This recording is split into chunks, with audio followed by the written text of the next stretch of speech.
about it contains of fundamental rights as well as fundamental duties. So we will celebrate the Constitution and we will know about its values as well as the vision of Dr.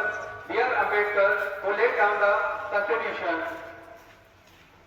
So we will read the preamble of Constitution in belief, faith and worship, equality of status and of opportunity, and to promote among them all. गणराज्यं विधातुं तस्य संस्थान नागरिकंश्च सामाजिकं आर्थिकं राजनीतिकं च ज्ञानं विचारस्य अभिव्यक्ते राजनीतिक न्याय, विचार, अभिव्यक्ति, विश्वास और उपासना की स्वतंत्रता, प्रतिष्ठा और अवसर की समता.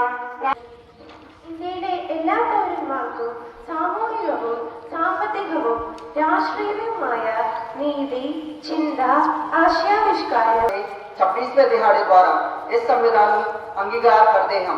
ਏਕੜ ਬਣਾਉਣ ਲਈ ਅਤੇ ਆਪਣੇ ਆਪ ਨੂੰ ਅਰਪਣ ਕਰਦੇ ਹਾਂ। ਭਾਰਤ ਮਾਤਾ We, the people of India.